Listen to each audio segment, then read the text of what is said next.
कहानी का आगाज एक इंतहाई जज्बाती और सनाजीदा माहौल से होता है। घर के ड्राइंग रूम में हामिद साहब बेचैनी के आलम में बैठे होते हैं। उनके चेहरे पर परेशानी साफ नजर आ रही होती है, क्योंकि उन्हें काफी दिनों से महसूस हो रहा होता है कि सुफियान जाशा से शादी के मामले में मुसलसल टाल मटोल से काम ले रहा है। आखिरकार हामिद साहिब सुफियान को अपने पास बुलाते हैं और सख्त लहजे में पूछते हैं, सफियान, मुझे सच सच बताओ, तुम जाशा से शादी क्यों नहीं करना चाहते? आखिर ऐसी क्या वजह है जिसकी वजह से तुमने अचानक अपना फैसला बदल लिया? सुफियान कुछ लम्हों तक खामोश रहता है। उसकी आंखों में बेबसी और अफसोस साफ नजर आ रहा होता है। फिर वो हिम्मत जमा करके हामिद साहब से कहता है, अबू, मैं आपसे झूठ नहीं बोलना चाहता। ये सच है कि मैं जाशा से मोहब्बत करता था और मैं उससे शादी भी करना चाहता था। लेकिन जब मुझे ये मालूम हुआ कि इस्लान भी जाशा से बेहद मोहब्बत करता है, तो मैंने उसी दिन फैसला कर लिया कि मैं अपनी मोहब्बत कुर्बान कर दूंगा। मैं नहीं चाहता कि मेरी वजह से मेरे भाई की जिंदगी बर्बाद हो। ये बात सुनते ही हामिद साहब का गुस्सा 7वें आसमान पर पहुंच जाता है। वो गुस्से से कांपने लगते हैं और बुलंद आवाज में कहते हैं, ये क्या कह रहे हो तुम? हमारे खानदान में कभी ऐसा नहीं हुआ। अगर एक लड़की की वजह से दो भाइयों के दरमियान इख्तिलाफ पैदा हो गया तो हमारा पूरा खानदान टूट जाएगा। मैं ये हरगिज बर्दाश्त नहीं करूंगा। हामिद साहिब गुस्से की हालत में फौरन इस्लान के कमरे की तरफ बढ़ते हैं। पूरा घर खौफ और परेशानी में मुब्तला हो जाता है। इस्लान अपने कमरे में खामोश बैठा होता है कि अचानक हामिद साहिब दरवाजा जोर से खोलकर अंदर दाखिल होते हैं। इस्लान, मुझे तुमसे ये उम्मीद नहीं थी। तुमने अपने भाई की जिंदगी में आने की कोशिश क्यों की? तुम जानते हो कि उसका अंजाम कितना खतरनाक हो सकता है। इस्लान हैरत और दुख के आलम में अपने वालिद को देखता है और धीमी आवाज में कहता है, अबू, मैंने कभी किसी का हक छीनने की कोशिश नहीं की।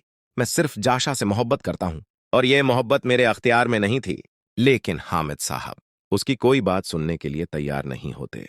वो गुस्से में मुसलसल इस्लान को बुरा भला कहते रहते हैं और आखिरकार इंतहाई सख्त फैसला सुना देते हैं। अगर तुमने हमारे खानदान की इज्जत और सुकून को खतरे में डाल दिया है, तो बेहतर यही है कि तुम ये घर छोड़ दो। मुझे तुम्हारा चेहरा तक नहीं देखना। ये अल्फाज इस्लान के दिल पर किसी खंजर की तरह लगते हैं। पूरा खानदान खामोश खड़ा रह जाता है। किसी में इतनी हिम्मत नहीं होती कि हामिद साहब को रोक सके। इस्लान की आंखों से आंसू बहने लगते हैं।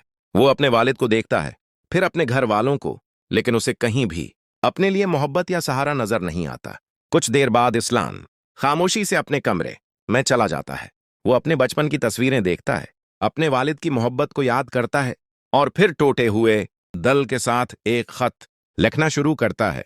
खत में वो लिखता है, मैंने कभी किसी का दिल दिखाने की कोशिश नहीं की। मैं सिर्फ मोहब्बत करता था, लेकिन शायद मेरी मोहब्बत ही मेरी सबसे बड़ी गलती बन गई। अबू, मैं आपसे बहुत मोहब्बत करता हूं, लेकिन आज आपके अल्फाज ने मुझे अंदर से खत्म कर दिया है। मुझे माफ कर दीजिएगा।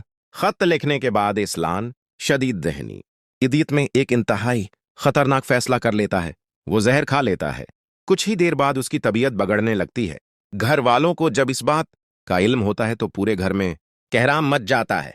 सुफियान दौड़ता हुआ इस्लान के कमरे में पहुंचता है। वो अपने भाई को इस हालत में देखकर चीख उठता है, इस्लान, ये तुमने क्या कर लिया? खुदा के लिए आंखें खोलो।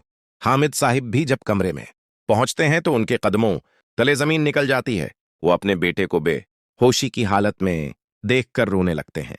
उनके हाथ कांप रहे होते हैं और वो बार बार कहते हैं, इस्लान बेटा, मुझे माफ कर दो। मेरा मकसद तुम्हें तकलीफ देना नहीं था, लेकिन अब बहुत देर हो चुकी होती है।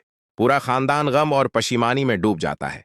हामिद साहिब को एहसास होता है कि गुस्से में लिया गया एक फैसला और कहे गए चंद सख्त अल्फाज किसी इंसान की पूरी जिंदगी छीन सकते हैं।